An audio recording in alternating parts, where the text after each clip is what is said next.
जय जगन्नाथ मु सोनी आपको स्वागत कर Soni kitchen and blog channel को आशा कर जगन्नाथ कृपार आपण मैंने समस्ते भलरे थे जोड़ी था भलरे था सुरक्षित था वीडियो को फास्ट टू लास्ट जाए देखुवे जदि पसंद आसला गोटे लाइक करेंगे फ्रेंड तो शेयर करेंगे आ चैनल जदि नुआ अच्छा चैनल गोटे सब्सक्राइब करने तो डे नक चलते स्टार्ट करवा आज टिप्स अच्छी मूषापाई तो मूषा गोटे घरे हवाटा एत बड़ समस्या तो मूषा को आम केमी घर आराम से बाहर करें एमती जिन प्रस्तुत करके खावा दवा जे आम घर को मूषा गोटे थर खाइला आउ द्वितीय थर आसवा को ही चेष्टा करनी। तो देखो ये मो अटा को प्रथम गोड़े नेबी ये मो अटा नहीं प्रथमे आपण कौन करेंगे ना अटा को भल भाव में गोड़े ने भल खाद्य गोटे मूषापाई प्रस्तुत करवा से देखो तो गोटे भल फ्लेवर वाला बिस्कुट नहीं जमी मूषा को बढ़िया से बास्ना हम आ मूषा खाइबापी पूरा अट्राक्ट हम। तो आपड़ ये अटा दिहरे बिस्कुट को दे दिंतु दे सारा पर पानी देकी चकड़तु तो धीरे धीरे करके पानी देवे जमती आपड़ चकटले रुटी करती से भाव में आपको चकड़ी ने। तो देखो आपको मो पानी देकी बर्तमान चकटी नौ आपड़ ये भाव में चकटिकी गोटे अटा जमी रुटी कर भाव में प्रस्तुत करनी बिस्कुट रे भल कि पानी दिंतु जहाँद्वारा कि आपणकर बिस्कुटा भल से भेजिज भिजिगला आपन ताको आराम से अटा सहित मिसेकी चकटी पारे। आम यदि मूषापाई गोटे भल खाद्य प्रस्तुत करवा ताले मूषा निश्चित भाव में बास्ना हम बढ़िया आउ खाइबापी से बहुत आग्रह हम माने एते अट्राक्ट हम जे से न खाई रही पारनी। तो से खाद्यटा प्रथम भल से बनातु तापर आम एमती जिनस भितर दबा जहाँ को ही थरे खाइला पर ता अवस्था एमती हो से द्वितीय थर आसवा को ही चेष्टा करनी।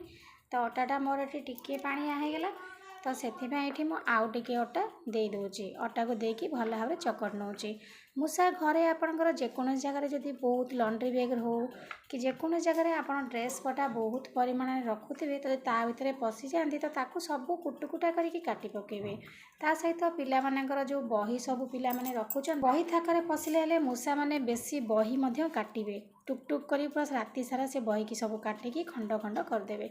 तो बहुत आमको इरिटेट करती घर भितर मूषा रहीगला से मैंने रहीकि छुआ देकी वंश विस्तार करती बहुत जल्दी से वंश विस्तार हो बढ़ी जाती से तो भारी आमको हैरान करती आम केमी जब विष देकी मारिबा ताले घर जेकोसी कोण बड़ जगह मरबे जे आम खोजिकी ही पाइबानी आ गंधरे भी आम रही पारानी तो आमको असुविधा हम। तो आपड़ यही भाव में अटा आ बिस्कुट को भल से चकटी नियंतु गोटे भल खाद्य तापाई प्रस्तुत होगा मूषापाई।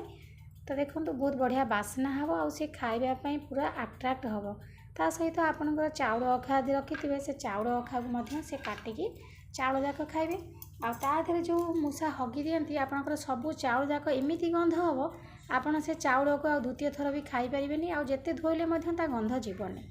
तो बहुत आमको हैरान करती। तो चलते आज प्रस्तुत करना एमती जिनस जहाँद्वारा कि थरे दुथर खाइला बारंबार आप थोइबे तो देखिए मूषा पूरा आसवा ही भूलीजे आपण घर को। तो दुईटा गुड़ा मुझे प्रस्तुत करने गली तो चलन जी नेक्स्ट प्रोसेस को। तो तापर देखो ये मुझे कर्पूर यहाँ हूँ आम जो गंध कर्पूर आम जो लुगापटारे कर्पूर दिखती यहाँ मुझे कर्पूर नहीं। तो आपको जदि आप मूषा को थरे खाइब मूषा ता अवस्था बहुत खराब हो कहीं यहाँ हूँ मनीष खाइले भी मनीषर बांती होगी मनीषर देह बहुत सीरीयस हो मूषा तो छाड़ते तो मूषार अवस्था कौन हम आप भाभी पारे।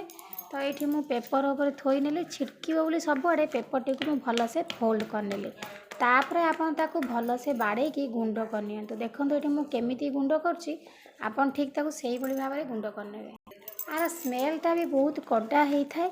तो आपको जब मूषा थरे खाइब ना तार एमती असुविधा हम जे से आउ द्वितीय थर आसवा को ही इच्छा करनी जदि भी आसे आपड़ पुणी थे बारंबार नेक्स्ट 2 दिन 3 दिन एमती थोईदेवे। तो देखो ये मुझे भल से कर्पूर को पूरा फाइन गुंड करने गली आपड़ से कर्पूर गुंडे कौन करेंगे ना आउ गोटे जिनस पकईना जहाँद्वारा कि मूषा खाइला माने ता अवस्था आप भाभी पारे केमी हम। तो देखो ये मुझे नहीं जाऊँगी नेक्स्ट जिनसटी लंका गुंड। तो देखो ये कर्पूर आउ लंका गुंड को देकी ये भल से गोल नौची आपड़ केयरफुली करेंगे कहीं आपण हाथ जब कौट लगिज लंका गुंड तो आपण हाथ आखि पाखे कौट मारिदेवे बहुत जलैब तो हुसियार या करेंगे। तो देखो ये मुझे रेडी करने गली आपण जो अटा को चकटिकी पिठाटा गोल गोल करचंती तो से गोल गोल को भल भाव में पिठा भली प्रस्तुत करनी खली टाइप करिकी से जो कर्पूर आ लंका गुंड आम प्रस्तुत करथिले तो सेटा ही देदेबा। तो दे सारा पर देखो ताकू सुंदर भाव में गोटे गोल बॉलटे प्रस्तुत करनी तापर जदि पारे आपड़ से बॉल देहर टे घी लगेदेवे कहीं घीर बास्नाटा मूषा को आउ टे अट्रैक्ट कर। तो देखो गोल गोल बॉल प्रस्तुत हो गला। तो मीठा लगे अटा और बिस्कुटर बहुत सुंदर स्मेल बाहर। तो मूषा को आग्रह सहित खाइबा को आसो आ मूषा एकाथरे पाटे पूरेदेव ना छोट साइज गुली होती तो जापे आप अवस्था कौन हम कर्पूर को लंका गुंड। तो निश्चित भाव में आपको आप 2 थर 3 थर थुअंतु ना देखिए आपणकर माने घर पाख ही मूषा मारे बारंबार एमती यदि खाद्य आम रखा तो मूषा गोटे थर खाइला पर ही अवस्था पूरा खराब हो जो कर्पूर आ लंका गुंड दिखाई। तो निश्चित भाव में सुंदर टिप्स आपको पसंद आसो तो अन्य मानक शेयर करूँ। तो देखो घर मुख्य द्वार हो से मुख्य द्वार थोदेवे बैग पत्र जो बही पत्र काटुची पाखे रखिए पिलांकर ड्रेस पटा पाखे रखिने ता सहित आपण जो चाउल अखा रखते पाखे रखिने जहाँद्वारा कि आपण घरे आ मूषा बिल्कुल हेबेनी। तो आशा करछे आज ये सुंदर टिप्सटी आपण को निश्चित भाव में पसंद आसो। यदि पसंद आसता गोटे लाइक करेंगे आ फ्रेंड सहित निश्चित भाव में शेयर करेंगे। ये देखो ये टमाटो अच्छी आउ चाउल अखा अच्छी तो ये ही मुझे गोटे गुली पकई नौची भाव में पकई नियंतु मूषा निश्चित भाव में बास्ना संगे खाइब। तो आज विदाय नौची पुणी देखा आप सहित नेक्स्ट वीडियो से पर्यंत रोची नमस्कार जय जगन्नाथ।